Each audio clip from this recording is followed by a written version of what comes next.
Fala galera, hoje a gente está aqui numa gravação, num episódiozinho diferente do podcast. Estou aqui com o Pedrão, né? E hoje a gente vai fazer uma coisa diferente. Ele veio me entrevistar. Está fazendo um trabalho para a faculdade, um trabalho acadêmico, e a gente se ofereceu, obviamente, que é para falar da nossa pauta, então não tem como a gente negar isso, né, Pedrão? Então, ó, fica à vontade, o programa é seu. Que é privilégio e honra, né? Tentar chegar aqui e fazer um pouco perto do que você faz, né? Vamos lá. Vamos tentar. A experiência eu não tem, mas a gente vai tentar fazer o melhor. Vamos lá, Pedrão. Como você falou, é um trabalho para a faculdade, é a matéria de direitos humanos, só que eu estou tentando trazer para um lado que muito me interessa, que é a segurança pública. Como a gente já conversou, eu gosto desse mundo do tiro, eu gosto de estar nesse meio, meu irmão também está nesse meio, né? Então é bom juntar o útil com o agradável e ter mais informação para algo que eu também faço parte. Se a gente puder contribuir, eu tô aqui. Te agradeço demais. Dando cara a tapa, né? Eu falo sempre isso. Vamos embora. A gente tá aí para isso, né? Se não apanhar, a gente não cresce também. É isso aí. Bom, como é um trabalho, né? Eu tenho que ter aquela formalidade, né? Então, se fosse só uma conversa, seria talvez até mais fácil. Você podia se apresentar pra gente, falar um pouco de você, sua trajetória, tanto acadêmica, profissional e como chegou nesse mundo aqui? Vamos lá, Pedrão. Eu sou advogado, né? Eu me formei em 2002. Me formei em 2002, não, desculpa. Comecei minha faculdade em 2002, só consegui me formar em 2010. Né? Foi bastante tempo ali, sem repetir matéria, questão financeira mesmo, aquele aperto de vai e volta para a faculdade. E já era pai, né? Meu filho, quando eu me formei, já tinha 1 aninho. Então foi muito complicado, foi muito difícil a gente formar. A faculdade foi uma época, eu já era casado, então a gente já tinha filho, enfim, né? Aquela loucura de sempre, mas foi a melhor coisa da minha vida, foi ter insistido na minha carreira como advogado, que é uma coisa que eu amo fazer, advogo até hoje, eu amo fazer isso. E depois, né, que eu me formei, já passei logo na prova da ordem, graças a Deus, que já era difícil pra caramba. É o medo de, acho que todo mundo que começa direito já começa com esse Eu passei medo. na prova de 2010.3, logo depois que eu me formei eu já passei na prova. Fez pra qual área? Eu fiz Direito do Trabalho na época, cara. Foi minha primeira especialização, foi Direito do Trabalho, minha primeira pós-graduação lá. E aí a gente, comecei a trabalhar e já me apaixonei pelo mundo do tiro ali, né?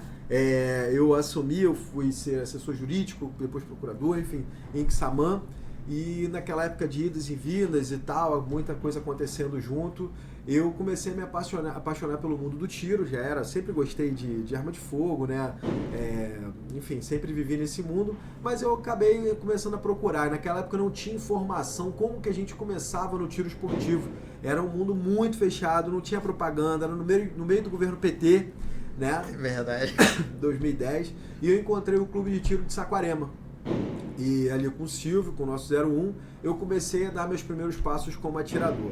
Me apaixonei, como sempre, eu nunca fiz nada pela metade, né? Me aprofundei, entrei de cabeça no mundo do tiro ali, comecei a advogar para o Clube de Tiro de Saquarema, comecei a ajudar a entender as demandas e diversas demandas absurdas, a perseguição que a gente já sofria muito preconceito naquela época, né?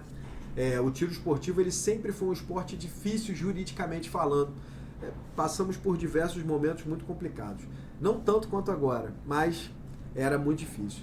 E ali eu comecei a advogar para o Clube de Tiro de Saquarema. O Silvio me abriu as portas, era uma maneira de eu treinar. Eu trocava com ele, treino pela minha advocacia, era o que eu podia fazer. Até que ele me formou, depois de anos, né? Me formou, eu fui árbitro de competição, enfim, né? Fui atleta há algum tempo, e aí depois eu me formei instrutor, né?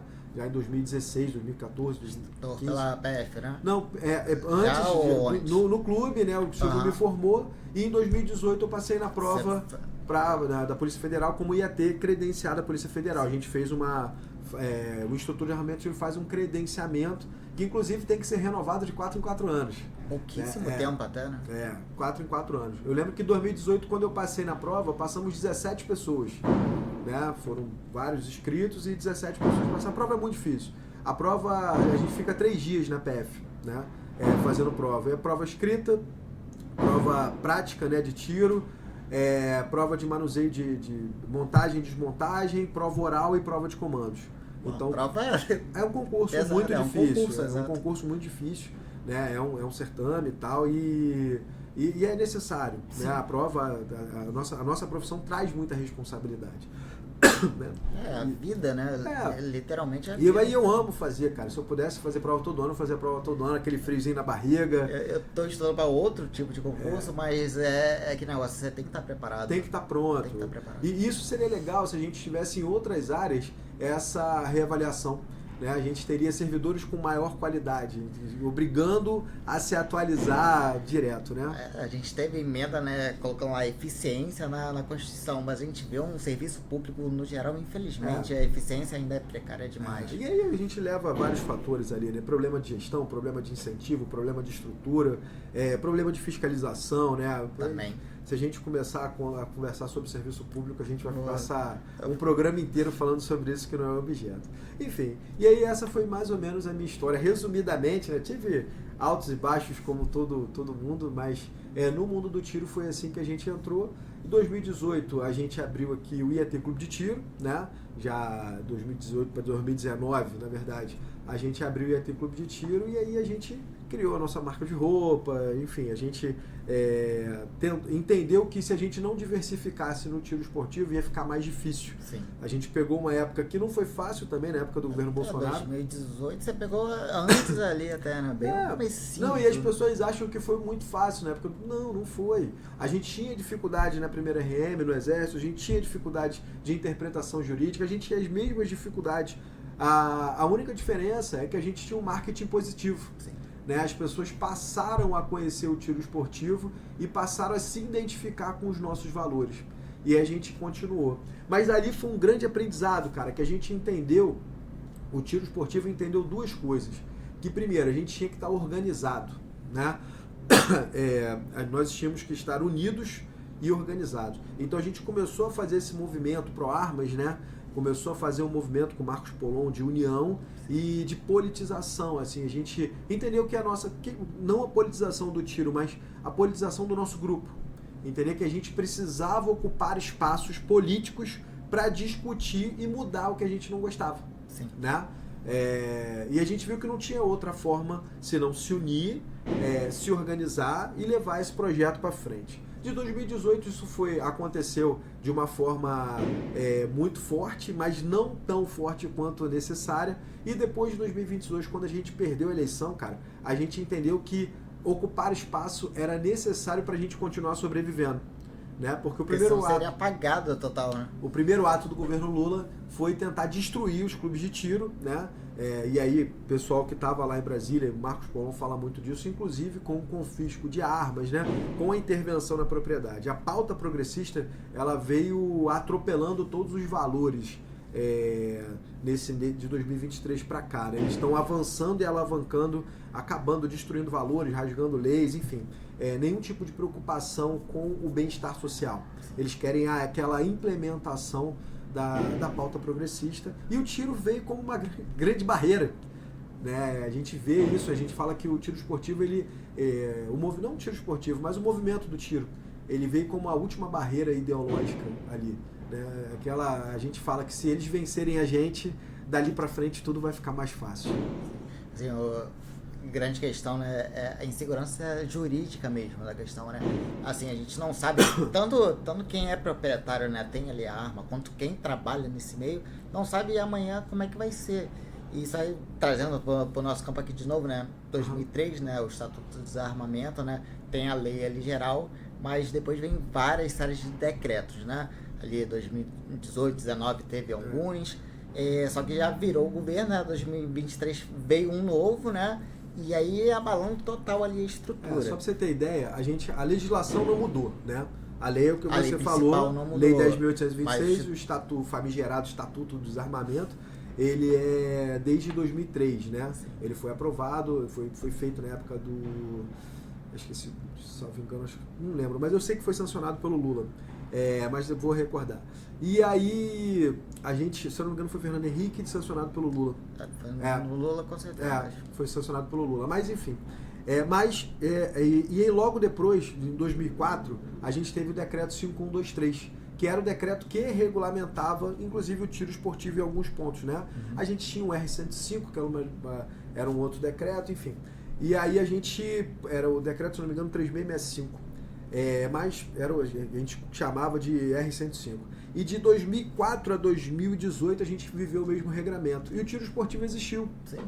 Né? Existiu. A gente tinha o porte de trânsito ali. Inclusive eu em 2015, 2014, 15, eu escrevi um artigo jurídico sobre o porte de trânsito, que a gente mandou para o DFPC, eu e outras pessoas do Brasil, né? Mandamos lá, a gente contribuiu juridicamente com isso. E em 2017 teve a portaria 28 Colog, que foi uma chave, foi uma grande virada. E no governo Temer. Não foi no governo Bolsonaro que veio o porte de trânsito. Antes. Na verdade, o porte de trânsito já está reconhecido na Lei 10.826 desde 2003, foi ratificado pelo Decreto 5123 de 2004 e só saiu a portaria em 2017, se eu não me engano. Então a gente teve esse vácuo legal, né, do que pode e o que não podia, principalmente no que tange o porte de trânsito. E nesse interim, diversas portarias, instruções normativas foram e voltaram, a gente viveu essa insegurança jurídica muito grande. E aí quando eu falei lá agora, mais recente, a gente precisa, a gente tem alguns projetos de lei tramitando, né, o 3723, que é um projeto que está lá, que vai falar mais sobre o tiro esportivo, e a gente vai trazer para a área da legalidade, para a área da legislação ali, dando luz à legalidade que a gente precisa de segurança jurídica, né? Só que, cara, quando a gente fala de tiro, Pedro, e eu falo pra caramba, tá? A gente tá aqui pra isso. Quando a gente fala do tiro esportivo, a gente tem um slogan no ProArmas que é muito interessante. Não é sobre armas, é sobre liberdade, né? Por quê? Essa segurança jurídica que a gente busca no tiro e que a gente conseguiu, isso foi muita luta, mostrar para a população o que estava acontecendo com a gente, né? Porque tudo isso acontecia de uma maneira escondida.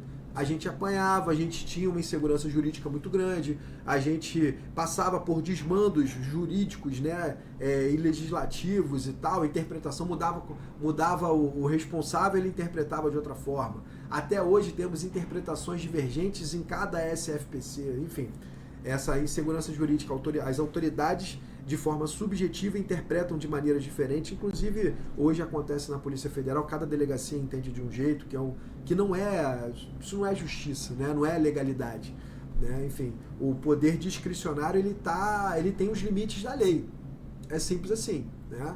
Então a gente não pode ter decisões tão divergentes como estão acontecendo nesse momento, e só que a gente conseguiu hoje, com o movimento ProArmas, mostrar para a população, fazendo podcasts, fazendo vídeos, a rede social ajudou muito. E aí a gente esbarra num novo problema, a censura. Por que a pauta progressista quer tanto calar a nossa voz, né? E aí eles têm uma... E as narrativas são mil, cara, da pauta progressista. Eles têm uma narrativa, não precisa regulamentar. Cara, a gente tem um Código Penal. Sim. Todos os crimes que já há uma regulamentação penal, já há uma regulamentação civil, já há uma regulamentação, porque tudo que acontece no meio virtual pode sim ser responsabilizado. A gente não precisa de mais regras, né? Já tem muita normativa, né? O brasileiro ele tem a mania de inventar lei, quando na verdade a gente precisa diminuir o número de leis, né? E atrelar. A gente já tem um regramento específico. Se a pessoa passar dos limites, né, tanto que a Constituição fala que é livre a liberdade de expressão, é vedado o anonimato, né? E você não tem como ser anônimo na rede social. Hoje o rastro digital que deixa é muito grande. Mesmo as pessoas que tentam criar os fakes, se não for uma pessoa, né, com muito conhecimento, mas hoje há tecnologias para combater isso também, o rastro digital é muito grande. Então eu acho que eu posso estar sendo leviano, mas é mais fácil desvendar um crime virtual do que um crime, né, aqui pelo rastro digital que se deixa. Então, assim, falar de censura hoje, cercear a liberdade de expressão, é calar o que a gente está tentando mostrar, né? E aí volta a falar, não é sobre armas, é sobre liberdade. E as pessoas acabam aplaudindo, eu vejo muita gente aplaudindo esse cerceamento de direito sem saber as consequências. E a grande preocupação é qual direito após pode ser atingido, né? Hoje ataca aqui, mas amanhã vai atacar qual direito mais? Exatamente. Propriedade, liberdade de... Outro dia eu estava dando uma entrevista e me perguntaram se eu achava que houve fraude nas eleições, fraude nas urnas. É uma pergunta extremamente delicada, né? Para responder hoje no momento que a gente vive, a censura que a gente vive no Brasil. E aí eu expliquei eu fiquei meia hora falando sobre isso, mas eu expliquei o seguinte, eu falei, cara, para mim o grande problema foi ter anulado processos, né, penais, desencarcerado uma pessoa que estava condenada em várias instâncias ali, você cercear informações, né, você vedar um candidato de falar fatos que aconteceram, né, você direcionar a propaganda, né, você não permitir que propaganda chegasse em alguns lugares, você, assim, a intervenção do judiciário manipulando a informação. Para mim, isso foi a maior fraude. Entendeu? Isso foi a maior fraude. Todo esse caminho é delicado da gente falar, mas, cara, isso aconteceu. Né? Você chegar para um candidato, olha, esse fato histórico aconteceu, mas você não pode falar sobre isso. Quantas e quantos, né? A gente teve o cerceamento da liberdade do candidato aí, do presidente Bolsonaro, que ele não pôde falar sobre diversos assuntos. E aí a censura traz um desequilíbrio no pleito eleitoral? Claro que traz. Sim. Quando você vai, né, principalmente para o Nordeste lá, não estou falando de urnas, né? Mas quando você vai para o Nordeste, pessoas simples, e espalharam lá aquela fake news que ia acabar com o 13º do Bolsa Família, e ninguém fez nada, é uma fraude sim. Entendeu? Então esse desequilíbrio do pleito, e mesmo com esse desequilíbrio, digamos em tese, a gente teve o menos de 1% ali de diferença de votos, né? Então, quando a gente fala de censura, cara, as consequências da censura são muito grandes.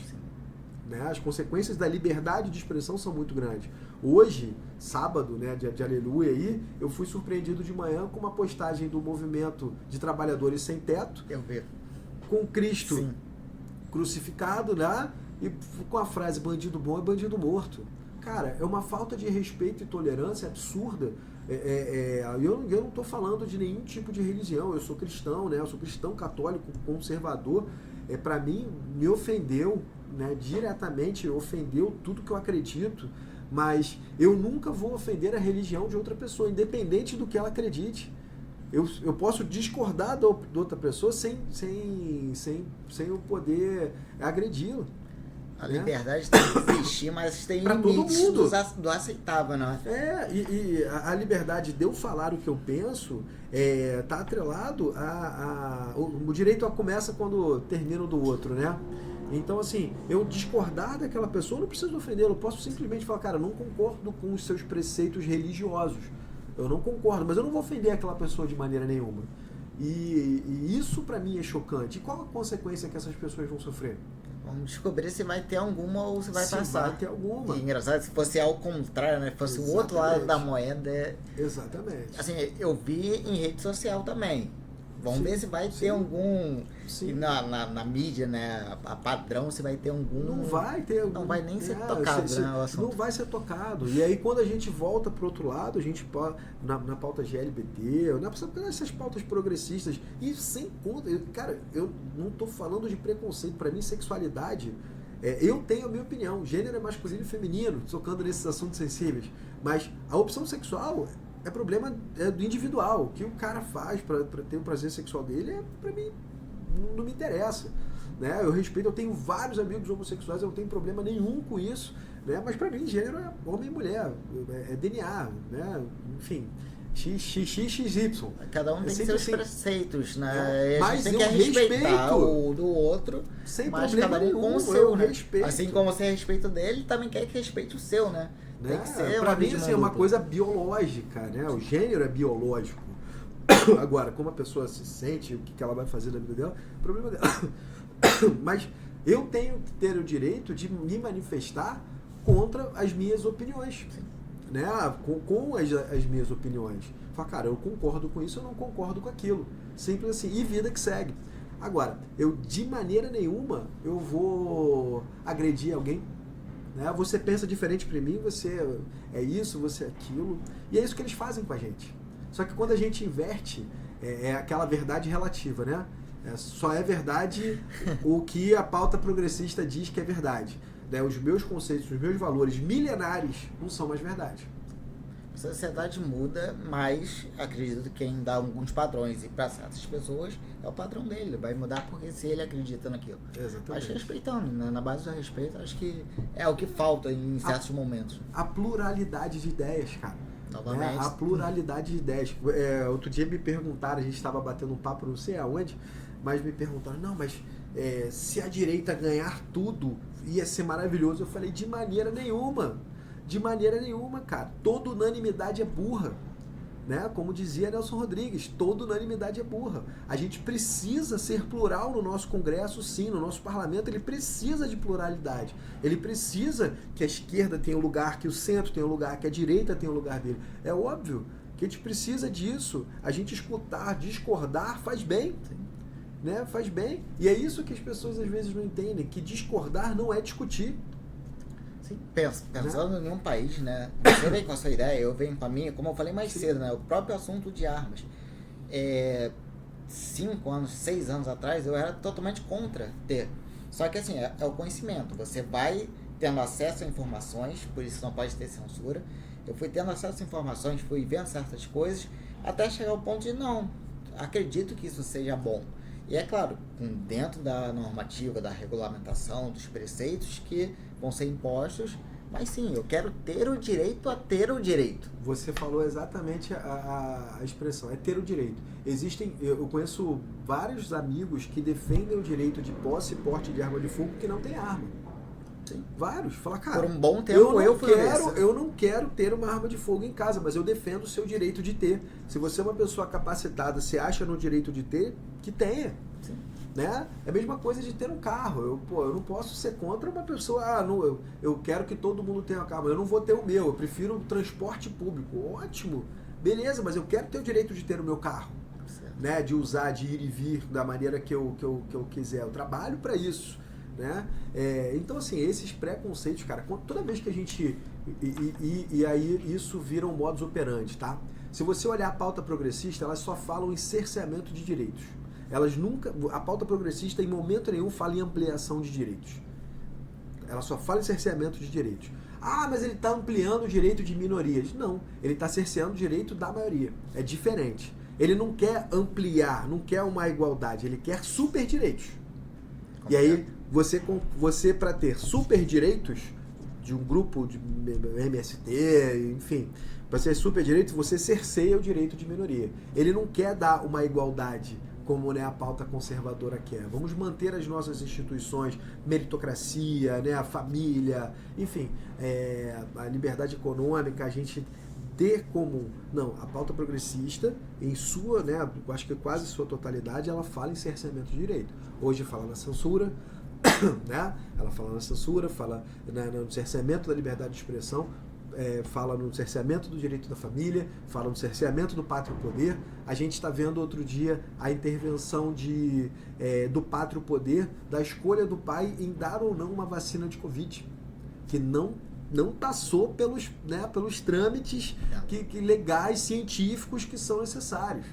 E aí a gente já tem uma discussão da intervenção no pátrio poder. Cara, pai e mãe é sagrado. Quem manda no filho, o Estado não tem nada a ver com isso. Pai e mãe é sagrado, cara. Eu tava com medo no começo aqui do papo, né, de ser polêmico, mas você foi direto nos assuntos mais tocantes. Eu acho legal. Mas é opinião, eu vejo que hoje pessoas e mais pessoas têm medo de expor a opinião. Talvez pela crítica ou a palavra da moda, né, pelo cancelamento, né? Às vezes as pessoas não expõem. E como eu tô falando com você há um tempo, né? Você foi um que já falou, não, vamos fazer, não, vamos falar, eu tô disposto, vamos. Cara, isso é diferencial e parabenizo por botar a cara a tapa mesmo. Eu levo aquele lema, né, cara? Eu não tenho uma identificação, mas pro que o mal prevaleça, basta que os bons fiquem em silêncio, né? Tá. Então, assim, e todas as nossas opiniões, cara, elas são de uma maneira que não ofendam ninguém. Sim. Eu não estou obrigando ninguém a concordar comigo. Eu só quero que respeitem também a minha opinião. Esse é o direito diferente, também. É meu direito, né, de me manifestar. Eu não sou obrigado a concordar com o que está acontecendo. Eu sou obrigado a seguir leis. Certo. Isso todo cidadão tem. Eu gostando ou não gostando de uma determinação legal, eu tenho que seguir. E usar das maneiras democráticas para eu poder mudar aquelas leis que eu não concordo. Até porque se não fosse isso, a gente estaria com escravidão, a gente estaria com uma série de... O Estado nem sempre está correto, mas né, no momento. Eu sou legalista, eu sou extremamente positivista nos meus entendimentos, mas eu sou positivista desde que as interpretações das normas sejam constitucionais. Porque a nossa Constituição é muito bonita. Sim. Né? A nossa Constituição é muito bonita. Então, quando você vê infralegais, né, normas infraconstitucionais ali, principalmente infralegais, abusando do seu poder, avocando competências e infringindo a Constituição, aí sim, juridicamente, a gente tem que brigar. Né? A gente juridicamente tem que brigar. O problema é o nosso poder judiciário, né? Mas, enfim. Agilidade, né? Assim, você acha que estamos em algum caminho, ou tem algum projeto, né, voltando para essa ideia do tiro, do armamento, de tentar vir novamente ter um projeto de lei que tentaram no governo passado, mas parou? Tem o 3723, o 3723 hoje está no Senado, né, já mudou o relator há pouco tempo, está com o Expedião Amin, se eu não me engano, né, que é uma pessoa um pouco mais sensata, tá com a relatoria, só que hoje no Senado nós não temos voto. É uma realidade. Então é fazer um trabalho que seria em vão, vamos dizer assim, agora. Não é nem em vão, mas a gente precisa, eu vou falar, vide a aprovação do novo ministro do STF. Né? Então, assim, a gente acha que tem uma base conservadora e não tem. A gente precisa trabalhar melhor isso, esclarecer melhor isso. Tem muita gente que critica, que fala e tal, mas a gente tem que ver que a pauta progressista está há 40 anos, 30, 40 anos brigando. A gente acordou, não tem 10. Sim. Entendeu? Então a gente vai passar por bons bocados ainda. Mas eu vejo sim, cara. O tiro não acabou, o tiro esportivo continua, o tiro esportivo... existem hoje temas extremamente sensíveis e urgentes, que é o distanciamento de clubes e escolas, né? Que é a questão de insumos. Isso é muito urgente para o tiro esportivo. Né? Mas isso define sim a sobrevivência ou não do tiro esportivo. Mas o tiro esportivo é muito mais do hoje do que o esporte, é uma ideologia. Sim. Então eu brinco que se a gente continuar atacando pedra no papel, a gente está praticando tiro esportivo. Se eles obrigarem a gente a isso, a gente vai manter o tiro esportivo vivo. Eu luto por isso todo dia, porque as pessoas têm que entender que a gente hoje é muito mais do que o esporte. Sim. É muito mais. E até indo além, né, nisso, claro, é legal a gente ter essa primeira propaganda do tiro esportivo, mas aprofundando um pouquinho mais. E a arma para defesa do cidadão? A arma ali como, vamos botar muitas aspas, né, um complemento até ali à segurança pública. O que você pode falar um pouco sobre isso pra gente? Cara, olha só, eu tenho uma opinião. Armamento civil não tem nada a ver com segurança pública. Ponto. Né? Não impacta de maneira alguma o armamento civil nas políticas de segurança pública. Quando você fala de segurança pública, a gente fala de política de segurança. Certo. Né? E aí você fala de uso da força. Antigamente se usava o uso progressivo da força. Aprendi com um grande amigo que é o uso da força porque o uso você pode progredir e regredir. Né? Você fala uso da força. A primeira força é a presença, né? Enfim. E aí você tem políticas de segurança. Né? Hoje você tem as políticas preventivas, né? Que é a ostensividade, que é o controle, que é câmeras, enfim. Políticas preventivas de segurança pública, inteligência, investigação, que isso sim é segurança pública, tá? Isso é a função do Estado fazendo o seu papel de evitar crimes e investigar crimes que aconteceram para que novos crimes não aconteçam mais. E quando você vem para o armamento civil, você vê que o armamento civil ele só vai ser utilizado para defesa pessoal quando o Estado falha. Então, quando eu falo que o armamento civil ele não impacta na segurança pública, é exatamente por isso. Porque se o cidadão ele tem uma arma para defesa pessoal e ele é obrigado a usar, é porque a política de segurança pública, todas as políticas falharam. Então não vai ter um impacto. Obviamente que, se você pegar ali alguns índices, alguns números, primeiro você vai ver que, não vou saber de cabeça, mas 0,4%, se eu não me engano, 0,04%, acho que é menor ainda, de armas apreendidas no estado do Rio de Janeiro foram legais, tinham documento. Então, a maioria, 99% das armas eram ilegais. E essas armas legais que foram apreendidas, muitas vezes, uma discussão de marido e mulher, às vezes uma operação de busca e apreensão, enfim, que a gente não tem dados científicos que essas armas foram utilizadas em algum crime. Sim. Entendeu? Então as armas foram apreendidas, mas não necessariamente foram utilizadas em algum crime, e mesmo assim é uma porcentagem, menos de 1%. É ínfimo, é cientificamente desprezível. né? Isso fontes do ISP e do SSP, tá? E aí você vai para os números de homicídios de 2018 a 2022, eles desceram, né, drasticamente, homicídios violentos. O número de assalto a casas desceram drasticamente. O número de invasões a propriedades privadas, né, o MST de 2018 a 2022 praticamente parou de fazer a operação e agora a gente está vendo uma crescente novamente. Então, o impacto que vai gerar do armamento civil na segurança pública é o medo. É o medo que o vagabundo vai ter, vamos falar assim, de poder entrar na sua casa. Então, calma aí, aquela pessoa pode ou não pode ter uma arma. Muito provavelmente aquela pessoa estará armada. Aqui na nossa região, eu lembro de ruas, e aí eu não vou citar nomes, obviamente, mas de ruas que tinham assalto praticamente toda semana. E aí eu apliquei, treinei a maioria das pessoas. O primeiro que deu um tiro, que não pegou no vagabundo, mas que se defendeu ali, né, fez um disparo de arma de fogo, ele usou do preceito do tiro de defesa pessoal, né, que num combate armado, o primórdio, a principal regra é você sair vivo, não é combater, é sair vivo, né?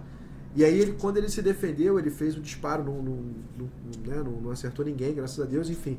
Mas ele fez o disparo. Depois que ele se defendeu, nunca mais teve um assalto naquela rua. Entendeu?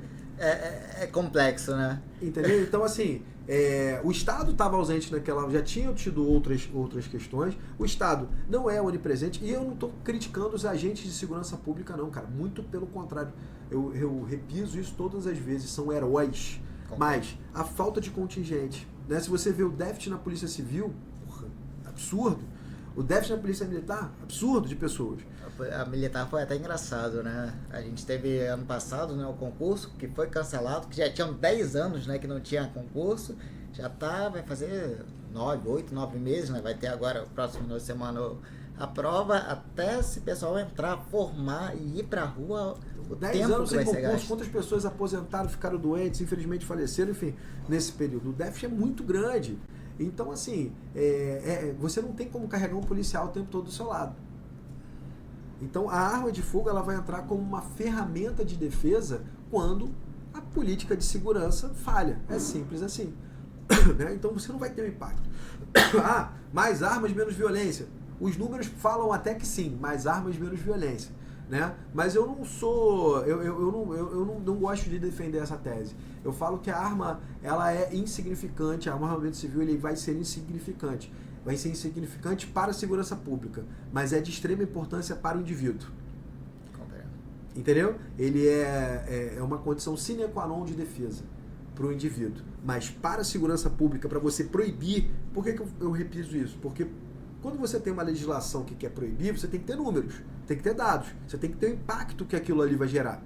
Concorda comigo? Totalmente. A gente tem que ter um impacto. Se você não tem impacto, você não tem números, você não tem... Para que você vai criar uma lei nesse sentido? Para que você vai criar regras, regramentos nesse sentido?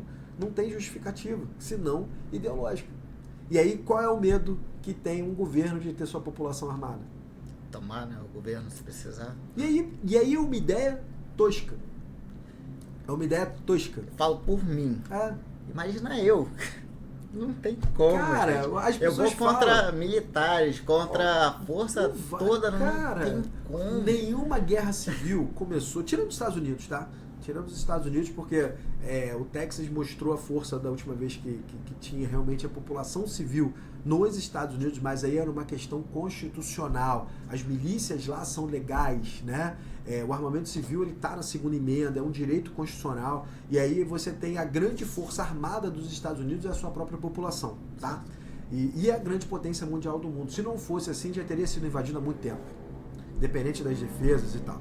Só que eles lá entenderam que o povo é que realmente manda. Vídeo Texas. Né? Agora, a determinação do Biden de tirar ali as cercas e tal, a questão e o Texas falou que não, né? Pelo federalismo ali, o Texas tem força nacional, né? Enfim. E aí 25 estados apoiaram, cara. E aí você faz o quê? Não tem como ir contra, né? Não tem como. Então, tirando ali, eu acho que essa é uma grande exceção. Aqui no Brasil, cara, o armamento civil, primeiro que nós temos, sei lá, 220 milhões de habitantes, né? 200 e poucos milhões de habitantes, e a gente não tem 2 milhões de armas. É ínfimo, né? É irrisório. Os Estados Unidos, o número, porra, é muito maior. Então, assim, a gente não, mesmo que a população inteira do Brasil, eu não vejo o brasileiro, cara. Quando fala do atirador desportivo, principalmente, quando sai no Jornal Nacional, quando sai na Globo, né? Parece que é o cara que vai descer de helicóptero todo equipado. É o Rambo. Né? É o Rambo e tal. Quando eu vejo meus atletas de 60 anos, 70 anos, chegando aqui com as famílias, com as crianças, com os netos, né? Gerações, eu falo, cara, sabe quando uma pessoa dessa vai pegar uma arma pra... Não vai, isso não existe. Isso é uma ideia completamente tosca, uma narrativa que não se justifica em momento algum do esporte, né? Fazer mal pro esporte é simplesmente você tentar acabar com uma ideologia. É porque a pauta progressista entendeu que o tiro esportivo é organizada, são pessoas formadoras de opinião, são pessoas esclarecidas e que interferiram e que influenciaram muito na eleição de 2018. Eu vi a campanha do Bolsonaro nascer dentro dos clubes de tiro. Sinal de arminha, né? A gente viu isso acontecer. Então eles, por uma questão ideológica, estão querendo acabar com o esporte que trouxe a primeira medalha olímpica do Brasil. Isso não é justo. Isso não é justo. É algo, como a gente está falando aqui, batendo um ponto, né? Acho que é da informação que a gente tem que partir para depois tomar uma ideia. Mesmo que seja contra, mas que seja contra tendo informação. Foi um ponto até que o Eto'o você tocou na primeira medalha. E querem calar um esporte que... Todo mundo pratica, cara. Eu falo, só critica o tiro esportivo quem nunca praticou. Entendeu? Quem nunca... A pauta progressista fala tanto de preconceito, mas eles usam... É uma política do espelhamento, né, cara? Tudo que eles fazem, eles falam que os conservadores fazem, né? É simples assim, a política do espelhamento. O que é preconceito? Você criar um conceito antes de você conhecer. E aí você pergunta pra eles, cara, você já participou? Você já foi numa competição? Você foi num clube de tiro? Tem gente que critica clubes e nunca foi num clube. É complexo. Entendeu? Tem gente que critica o tiro esportivo e nunca praticou, nunca bateu papo com um atleta do tiro esportivo. E aí, cara, é um preconceito, é óbvio que é preconceito. Né? Não tem como você não ver dessa forma. Tá certo. Acho que é o primeiro ponto que eu queria desmistificar isso, né? A questão de arma, segurança pública, a própria defesa pessoal. Então, acredito que vale sim, é necessário ter ali no último recurso, mas segurança pública é segurança pública e não vai afetar no governo, seja nacional, estadual ou municipal. Tem nada a ver. Então, acho que é o primeiro ponto a desmistificar. Outro ponto, como eu falei, né? A conversa tá ótima, mas eu tenho aqueles pontos que é também um pouco de um trabalho, né? Até trazendo nessa situação, trazendo a ideia de São Pedro da Aldeia, né? A gente já conversou aqui, você vai vir como pré-candidato. O que você pode falar da segurança pública em São Pedro da Aldeia? O que tem de bom, o que tem de ruim, se você já tem algum projeto, pensando lá na frente, né? Não, vamos falar de projeto. Cara, segurança pública é minha pauta, né? Eu acho que a gente tem muito a melhorar. Eu sempre falo que geograficamente é impossível que a gente estivesse no caos que a gente está vivendo na segurança pública na nossa região. Né? Você vê o Rio de Janeiro, a geografia do Rio de Janeiro, você entende às vezes a complexidade de você, das forças policiais entrarem e saírem e tal, de você fazer um patrulhamento pela questão geográfica. São Pedro da Aldeia, Cabo Frio, Búzios, não. Entendeu? Não. E aí a gente tem algumas ideias muito dentro da competência municipal, né? Primeiro, cara, os municípios aqui, a gente precisa conversar. Precisa fazer segurança pública de maneira consorciada. Não adianta você tocar na segurança pública, né, das competências dentro do município de São Pedro da Aldeia e você não falar com Cabo Frio, não falar com Iguaba, não falar com Búzios, não falar com Arraial do Cabo. A gente precisa se unir e fazer um grande cinturão de segurança pública. Eu acho que é o mínimo, trocar informação. Búzios tem um centro de monitoramento maravilhoso, Iguaba também tem, São Pedro não tem, Cabo Frio não tem. Então, se a gente começar a integrar esses centros de monitoramento, e aí a gente tem um projeto que vai estar lá no plano de governo, enfim, nas nossas ideias, de montar um centro de monitoramento único em São Pedro da Aldeia, mas consorciado com outros municípios, né? A gente tentar fazer essa articulação de consorciar com outros municípios. Você imagina, com câmeras inteligentes, com tecnologia, que tem verba federal para isso, cara. É só ir buscar dinheiro para fazer isso, não vai sair dos cofres do município tudo, né? E tentar fazer uma parceria com o Estado para você ter 190, 193, todos os atendimentos na mesma central. monitorar as viaturas, você botar lá, imagina aquele centro de monitoramento, com você saber aonde que você vai direcionar suas viaturas e tal, enfim. Fazer essa questão consorciada. Então, dentro das nossas propostas, a gente integrar essas informações, a gente ter vontade política de integrar. São Pedro da Aldeia não tem PROES. São Pedro da Aldeia tem 160 e poucos guardas, não chega a 200 guardas municipais. São Pedro da Aldeia, e nenhuma guarda daqui da região é guarda armada. Então a gente tem um grande... Você é a favor? Cara, eu sou completamente a favor e te defendo isso, já vou defender. Então a gente tem um projeto da gente criar um centro de treinamento em São Pedro da Aldeia para formar a guarda municipal, que é uma exigência da Lei 13022, e fazer consorciado com outros municípios. Eu sou até credenciado na Polícia Federal. Então eu posso treinar a guarda municipal sem custo. Ótimo. Entendeu? A gente pode treinar. Eu tenho vários amigos que já se disponibilizaram de fazer treinamento. E aí, quando você fala de armar a guarda municipal, você tem uma série de preconceitos, né? Mesma coisa. E aí eu sempre falo, cara, vamos lá. Primeiro, qual é a maior crítica que se faz para a guarda municipal? Não é a instituição, é o guarda. Não, mas o guarda vai fazer isso, o guarda vai fazer aquilo. Cara, calma aí, vamos lá. Toda instituição tem problema. De fato. Tá? Se a gente for olhar, já sendo um pouco irônico, a nossa Suprema Corte, a gente tem problemas. Então, no Poder Judiciário da Corte mais Alta, nós vamos ter problemas. Então, o problema não é a instituição, o problema é o indivíduo, é o ser humano. Acho que é a separação, né? A gente faz um concurso, passa, né, pro público, mas ainda é humano ali atrás, sim, né? Tem sim. que ter o então, devido os credenciamento. órgãos de controle de fiscalização têm que funcionar. E se algum indivíduo errar, como há na Polícia Civil, na Polícia Militar, na Polícia Federal, na Polícia Rodoviária, há uma corregedoria que funcione. Então, o indivíduo vai ser punido, né, ao recurso da lei, ali vai ser punido. Não a instituição. A gente tem que fortalecer as instituições. As instituições, elas têm que ser fortes. Né? E a Guarda Municipal é uma instituição de suma importância para o município. E é negligenciada em todos os pontos. Não tem estrutura para trabalhar, não tem... não tem o mínimo, não tem um salário decente, não tem condição, não é armado. Como é que você vai falar de segurança pública hoje no Rio de Janeiro, no estado do Rio de Janeiro, se você armar sua Guarda Municipal, cara? É hipocrisia. É hipocrisia. Entendeu? Então, assim, dentro da resguardar das competências municipais, a gente é sim a favor de armar a guarda. Né? A gente é sim a favor de integrar as informações com os outros órgãos de segurança. A gente é sim a favor de ter um monitoramento e investir em tecnologia de segurança. Isso é política de segurança pública. Entendeu? Isso é para agir de forma preventiva. Isso é... A gente tem... canso de ver relatos de tráfico na Praça de São Pedro da Aldeia.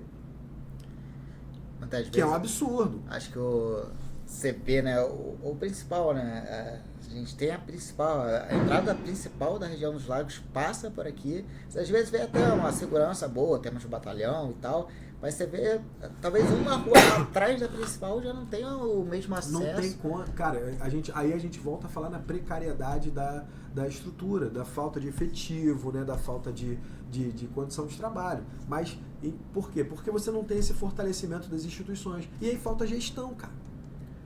Tá, o que se faz hoje em segurança pública em São Pedro da Aldeia? E eu não estou falando que é culpa da secretaria, não, é falta de investimento mesmo, é falta de crescimento. Tudo que a gente fala, trazer ideias mirabolantes é muito fácil.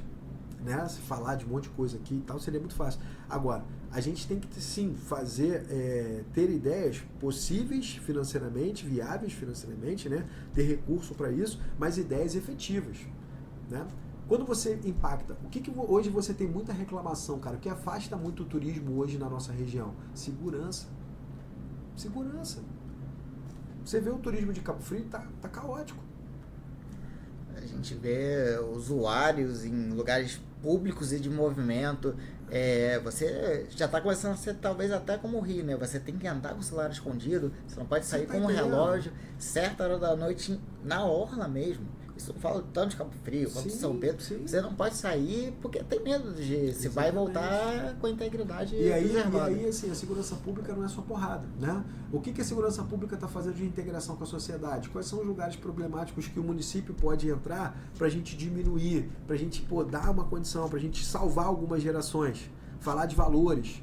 E aí, por isso que a política conservadora, ela é necessária. Cara, a gente precisa voltar a falar de valores.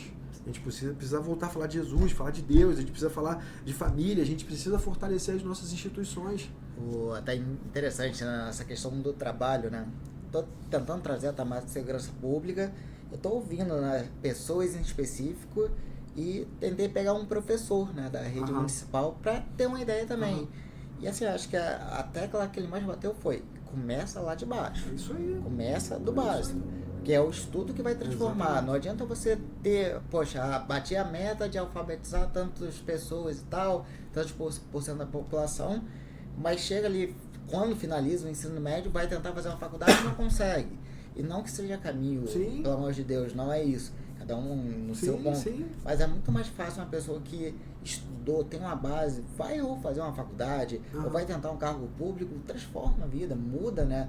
Muda a perspectiva, muda a mente, né? A educação. Cara, e acho que é um ponto. Conhecimento não ocupa espaço. Fato. Né? E aí, vamos lá. Qual a formação técnica que a gente tem aqui em São Pedro da Aldeia, cara? O que a gente precisa de mão de obra? Outro dia eu estava falando, e aí já falando de segurança pública, hoje você está tendo uma expansão imobiliária em São Pedro da Aldeia, né? Uma expansão imobiliária desordenada. Por quê? Vamos lá. A gente tem um bairro ali, Nova São Pedro. Tá, qual foi a condição de comércio que se criou para aquela expansão imobiliária? Porque se você bota o comércio próximo, você evita problemas de mobilidade, você abraça a mão de obra do próprio bairro ali, e você está pensando em mobilidade urbana, você está pensando em segurança, você está pensando em tudo. E aí você está criando bairros aqui, a gente está tendo uma expansão imobiliária, só que você não está pensando em como que você absorve próximo aquela mão de obra. E você vai para a rural, você vai para, enfim, diversos lugares ali, sem pensar. Então, assim, essa falta de planejamento, né, no meu ver, e essa falta de gestão, ela influencia diretamente na segurança pública. E aí influencia em outras políticas e afasta o turista. A gente afasta ali uma das principais fontes de renda da nossa região, que é o turismo. Sim. Né? E foge, né, da insegurança, talvez da grande capital e tal. O cara vai para outro estado. Sim. Cara, eu viajo muito pro sul, né, pra Santa Catarina principalmente. A gente atende algumas empresas lá e eu viajo muito para lá. Quando eu tô em Balneário Camboriú, quando eu tô em Itapema, quando eu tô em alguns... Cara, eu ando tranquilamente.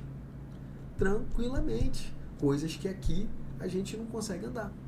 Né? Eu vou dar uma exceção de São Paulo que eu andei tranquilo, que eu andei com o celular na mão, filmando, não tive nenhum problema. Foi só no dia 25 de março, na manifestação do Bolsonaro lá.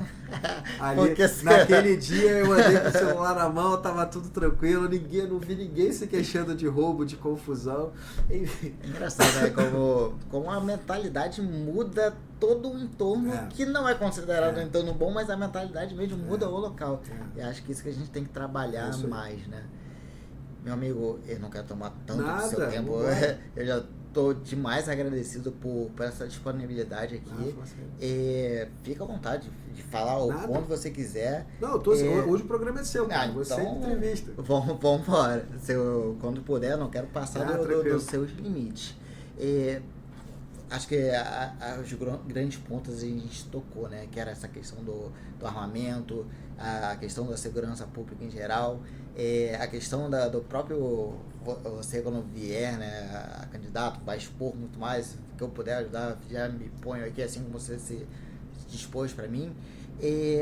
Agora pensando no aluno do direito, trazendo de novo aqui para o meu lado, o que você acha que um aluno de direito, desde agora, eu estou no segundo período, estou começando na faculdade, estou começando aqueles sonhos todos, né, de quem começa numa futura nova carreira, o que o aluno de direito pode fazer para melhorar tanto a legislação, pensando na forma mais ampla e pensando, né, como é o tema, o que ele pode fazer para tentar mudar e trazer mais segurança, tanto jurídica quanto física mesmo, para a população?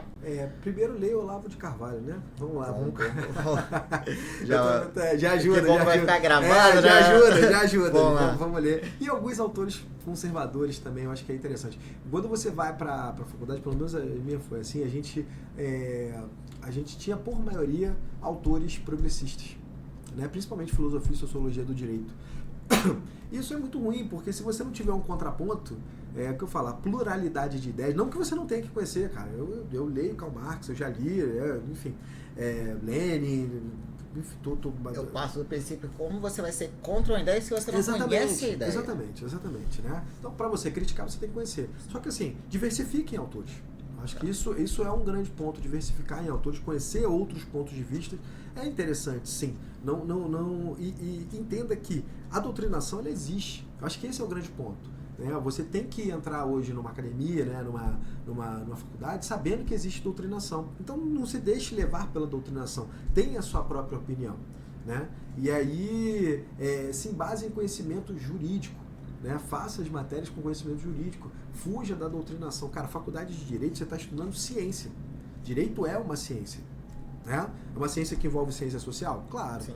Claro, né? O direito é mutável como um todo ali. Você vai estudar a ciência social para você aplicar os costumes e etc e tal. Mas não se envolva de maneira que se você seja doutrinado e que pare de pensar cientificamente. Acho que essa que é a grande questão. Não é você ter a opinião A ou B, seja científico. Tenha conclusões plausíveis dentro do direito. Acho que é o que todo acadêmico tem que começar e terminar pensando dessa forma. Muitas das conclusões científicas vão de encontro aos seus entendimentos pessoais. E isso é bom. Né?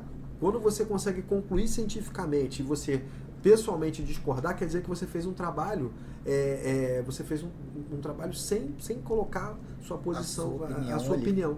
Então isso é trabalho científico, né? Então é uma coisa que todo mundo que eu treino, né, que eu tenho, a gente já passou como estagiário comigo e tal, eu falo, cara, a gente vai defender o direito. A gente vai defender o direito, a gente não vai defender uma opinião pessoal. A nossa opinião pessoal não interessa para o direito, não interessa para ciência nenhuma. Né? Então a gente defende o direito. É completamente diferente. Eu atuo muito hoje no direito penal. E muita gente me pergunta, mas você defende vagabundo? Eu falo, cara, eu defendo o direito. Sim. Simples assim. Todo mundo tem direito de defesa. Todos nós temos direito de defesa. Então, eu defendo o direito. O Estado tem que fazer o papel dele, eu tenho que fazer o meu como advogado. E é simples assim, e vida que segue. Né? Então, acho que esse é o grande recado para o acadêmico. Cara, quer mudar? Não seja doutrinado. Cara, pense cientificamente. Tenha conhecimento, fundamento e base e veja sempre um contraponto. Sempre estude de uma maneira impessoal pontos diferentes, doutrinas diferentes, pluralidade de ideias é o que vai fazer uma conclusão lógica. Eu acho que esse é o grande recado ali para todos, eu acho que não só para direito, mas para todos os cursos. Meu amigo, só tenho que te agradecer essa disponibilidade e gravar aqui, tá nesse meio aqui, ouvir direto da fonte, né? Beber direto da fonte, acho que dá uma energia maior.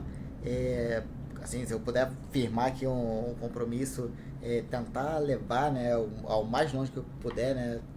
Transcender um pouco até do meio acadêmico, né? Acho que informação não é para ficar só ali nas quatro paredes da faculdade, né? A gente expandir, mostrar e trazer tanto, né, para o mundo do armamento, tanto para o mundo da segurança pública e da segurança jurídica, né? Que acho que, falando no Estado, né, com E maiúsculo, né, a gente está aqui para entender um pouquinho de todo mundo, defender, claro, minorias têm que ser defendidas, mas não tirar, né, de quem já tem ali certos direitos. Quero agradecer de verdade e me dispor aqui o que eu puder ajudar. Nada, também, quem agradece sou eu, Pedro. Pô, você vir aqui, você botar sua cara academicamente, falar do tiro esportivo hoje dentro da faculdade é necessário para que a gente consiga passar por esses paradigmas todos, né? A gente, quanto mais informação, melhor. E eu já convido todo mundo da faculdade para vir conhecer aqui o IET Clube de Tiro. Vem com o Pedrão aqui, que ele vai ser um grande prazer para todo mundo entender a nossa realidade, ver que a gente não é esse bicho-papão que pintam por aí. Obrigado, tá bom? meu amigo. Tudo de bom. Obrigado mesmo. Fala